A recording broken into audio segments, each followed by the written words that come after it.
Jean 14, verset 27 nous dit ceci. Je vous laisse la paix. Je vous donne ma paix. Je ne vous donne pas comme le monde la donne. Que votre cœur ne se trouble point. Que votre cœur ne s'alarme point. Gloire et louange au Seigneur pour cette parole de vérité. Je viens par cette vidéo, mon cher ami, te donner un message important. Le message consiste à te démontrer que si tu es en Christ, tu as droit à la paix. Tu dois vivre dans la paix. Tu dois être en paix de manière permanente, contre vents et marées. Oui, si tu es en Christ, tu dois être en paix. Et tu dois réclamer la paix. La paix, ça fait partie des richesses, de l'héritage que Christ a légué à ses choisis, à ses rachetés, à ses élus. Si tu es en Christ, mon cher frère, ma chère sœur en Jésus-Christ, si tu es né de nouveau, si tu es en Christ, la Bible dit que tu es une nouvelle créature. Dans cette nouvelle créature, tu as droit de manière permanente, à chaque instant, à la quiétude, à la paix intérieure, au repos. Le contraire de la paix, c'est l'agitation, c'est l'inquiétude, c'est la peur.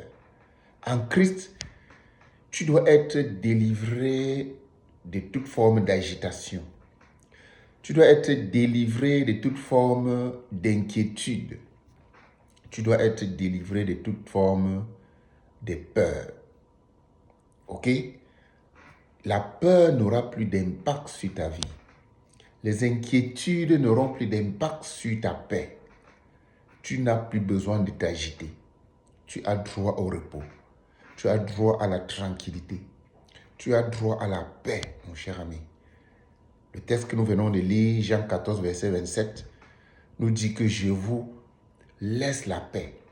Je vous donne ma paix. Pas comme le monde le donne, que votre cœur ne s'alarme point, que votre cœur ne se trouble point.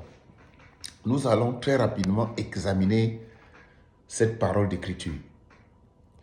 Lorsque nous examinons, lorsque nous lisons avec un air attentionné, avec un cœur, n'est-ce pas, qui cherche la vérité, nous comprenons que dans ce passage, il est indiqué qu'il y a deux types de paix. Il y a la paix que le monde donne, et il y a la paix qui vient de Jésus-Christ. Et la paix dont nous voulons parler dans cette vidéo, c'est la paix de Christ. Alors, c'est quoi la différence entre la paix du monde et la paix de Christ? La paix du monde est conditionnée aux circonstances. Lorsqu'on a un travail bien rémunéré, on travaille, on a un salaire, on est à l'abri du besoin. En ce moment-là, nous sommes abrités d'une paix qui vient du fait qu'on est à l'abri du besoin. C'est la paix que le monde nous donne. Lorsqu'on est marié, on a la grâce de rencontrer un homme qui nous aime. Ça, c'est la paix du monde. Le fait que nous ne soyons pas troublés à cause du manque d'hommes, du manque de mariage, nous sommes en paix. Ça, c'est la paix qui vient du fait que nous avons quelque chose. Nous avons une possession. Nous avons une richesse. Nous avons une position. Nous avons une bonne relation. Nous avons quelque chose qui vient du monde pour nous. Cela, c'est la paix du monde. Bon travail, un bon mariage. Lorsqu'on est marié, on a des enfants. Tout ça, ça nous procure de la joie et de la paix qui viennent du monde, qui viennent des réalités du monde. Pourquoi je veux qu'on insiste là-dessus? Parce qu'il y a des personnes qui n'en ont pas ça. Il y a des gens qui ne sont pas mariés. Il Il y a des gens qui sont mariés qui n'ont pas d'enfants. Il y a des gens qui sont mariés et que le mariage ne marche pas. Il y a des gens qui n'ont pas de travail. Il y a des gens, n'est-ce pas, qui sont orphelins. Ils n'ont même pas de parents. Il y a des gens qui ne sont pas éduqués, alors qu'ils ont vraiment la bonne volonté d'aller à l'école, mais ils ont des moyens limités. Voyez-vous? Ça veut dire qu'eux, ils sont privés de la paix qui vient, n'est-ce pas, de la possession de ces choses.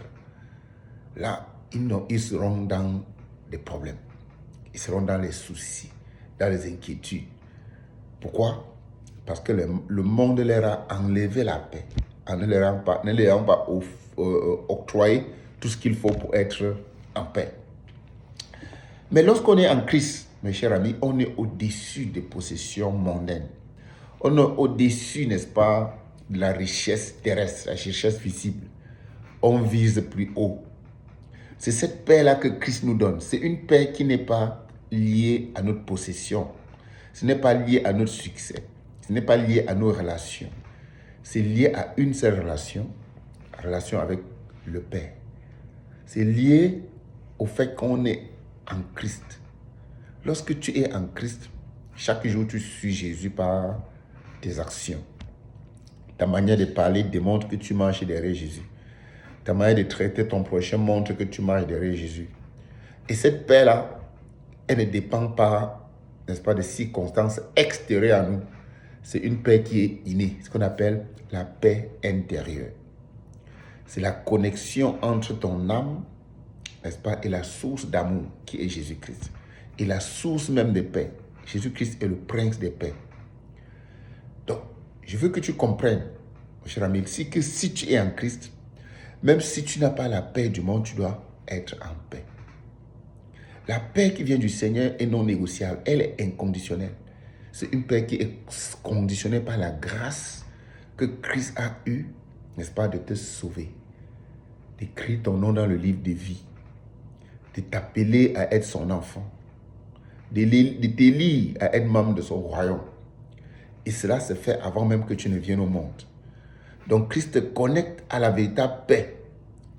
Et c'est pourquoi que le jour où tu comprends que tu es un élu de Dieu, tu comprends que tu fais partie de la famille de Dieu, alors tu devais en temps normal entrer dans la véritable paix. La paix qui est constante, qui ne dépend pas de nos possessions, qui ne dépend pas de nos richesses, de nos succès, mais qui dépend uniquement du fait que nous avons une relation privilégiée. Nous avons notre nom inscrit dans le livre de vie. Ok?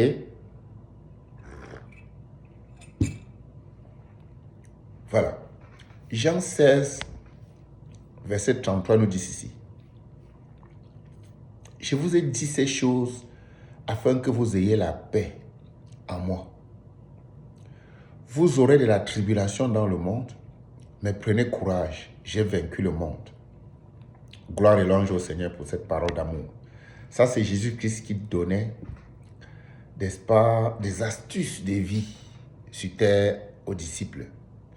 Il est préparé à faire face aux tribulations du monde, aux difficultés qu'ils vont rencontrer. Difficultés que tu rencontres aujourd'hui toi-même, mon cher ami. Dans ta marche de chaque jour, tu fais face aux problèmes, aux persécutions, aux fausses accusations, aux menaces, à la haine, à la méchanceté des méchants. Ok?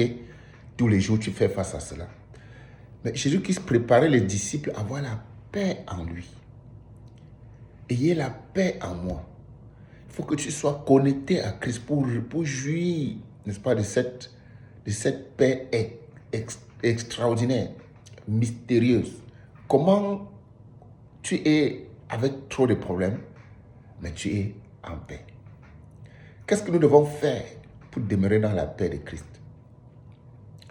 La Bible nous dit, soyez patients dans l'affliction, persévérez dans la prière.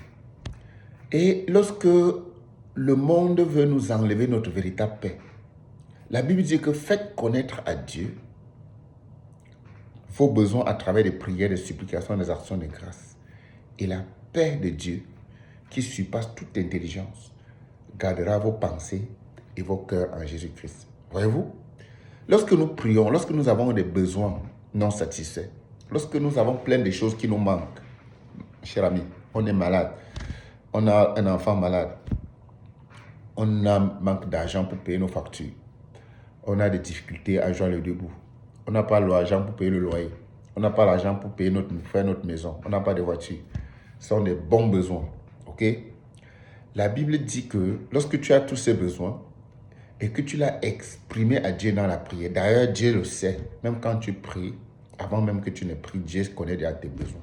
Que tu aies prié ou pas, Dieu amènera sa solution en son temps. C'est pour ça que même ceux qui ne prient pas, Dieu les exauce toujours. Je ne dis pas que tu ne pries pas, on ne peut pas être en Christ et ne pas prier. D'ailleurs, c'est rare de voir quelqu'un qui ne prie pas. Même les méchants prient. Parce que la prière même, c'est juste une intention. Quand tu as une intention, Dieu lit cela. Parce que la prière s'adresse à Dieu et non aux hommes. Ok? David disait que avant que la parole ne soit sur mes lèvres, que toi, Seigneur, tu la connais déjà. Donc Dieu connaît tes intentions. Il connaît ce que tu penses. Et Dieu se saisit de cela pour te faciliter la vie. Ok?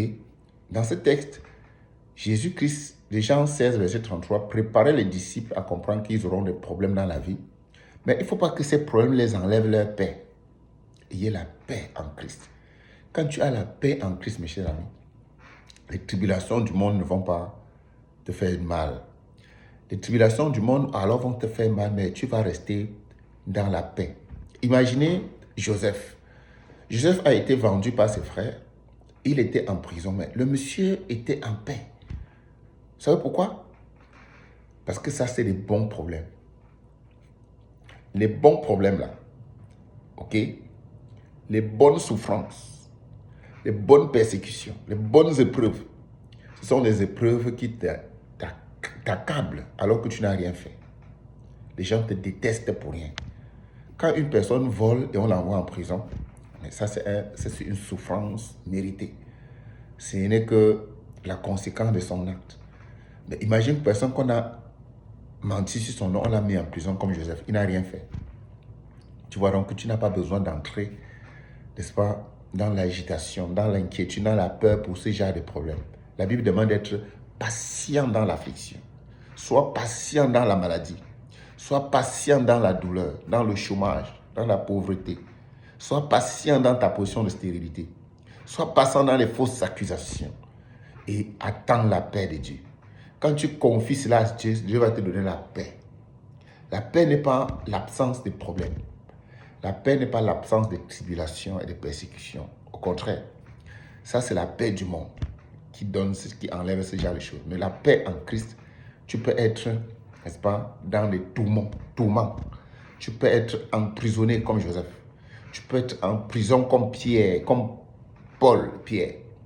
Mais au lieu de pleurer, au lieu de passer tout ton temps à raconter, dire à tout le monde qu'on t'a emprisonné pour rien, tu chantes plutôt les louanges à l'Éternel. Donc lorsqu'on est habité par un esprit d'amour véritable, lorsqu'on est en Christ, on vit non seulement dans l'amour, dans la joie, mais on a la paix. C'est une paix intérieure qui n'a rien à voir avec les circonstances externes à nous. Ok? C'est pour ça que, mon cher ami, je voulais te dire à travers cette vidéo que tu dois refuser de souffrir pour la faute des autres. Si quelqu'un te persécute, c'est le persécuteur qui doit être dans les problèmes, ce n'est pas toi. Persévère, le Seigneur l'a mis là pour te persécuter, pour t'amener quelque part, pour que tu obtiennes un objectif, un point, quelque chose de très important. Arrête de souffrir pour la faute des autres. Si les gens t'ont trompé, ce n'est pas grave, ce n'est pas toi qui les as trompés. Les gens t'ont menti, ce n'est pas grave, ce n'est pas toi qui as menti. Les gens n'ont pas été honnêtes envers toi. Ils ont été malhonnêtes. C'est vrai. La Bible dit d'être patient dans cette période où les hommes n'ont pas été justes, où les gens t'ont persécuté. Le Seigneur va te sortir sûrement de là. Il ne faut pas que cette situation t'empêche d'avoir ta paix. D'ailleurs, Ésaïe 48, verset 22, dit ceci. Il n'y a point de paix pour les méchants, dit mon Dieu. Ésaïe 57, verset 21 dit la même chose. Il n'y a point de paix pour les méchants. C'est répété plusieurs fois dans la Bible. C'est pour dire que toi qui es en Christ, tu n'es pas un méchant. Tu as droit à la paix. Le manque de paix est la caractéristique principale des méchants, des fils de la perdition. Satan ne peut pas avoir la paix. Satan a été créé pour être troublé toute sa vie. C'est pour ça qu'il est agité. Il est menteur. Il est tout le temps en train de chercher, n'est-ce pas, soit à diviser les gens, soit à accuser les gens, parce qu'il est animé d'un esprit d'agitation. Il n'a pas de paix. Il n'a pas de repos. Pas de paix pour les méchants. Mais toi en Christ, mon cher ami, ne tombe pas dans le piège du malin. Le malin veut te pousser à t'agiter comme lui. Il va te pousser à avoir peur des choses auxquelles tu n'as rien fait. Là où Dieu te dit d'être patient, il te met en agitation. Pas de fausses prières, pas des accusations de gauche à droite. Tu appelles tel pour dire, oh, j'ai tel problème. Plus tu amplifies tes difficultés, plus tu racontes tes problèmes aux gens, plus tu communiques à Satan, n'est-ce pas, le message que tu es en insécurité. Et de plus en plus, il va se rassurer que tu es bien agité, que tu es bien troublé. Et quand tu es bien troublé, Satan est content. Ok? Mais Dieu ne veut pas que ce soit ainsi. Dieu veut que tu sois patient dans l'affliction. Dieu veut que tu sois fort dans les moments difficiles. Que tu sois courageux. Et que tu comprennes que Dieu te fait passer par ces moments, par cette épreuve, parce qu'il a quelque chose de grand pour toi.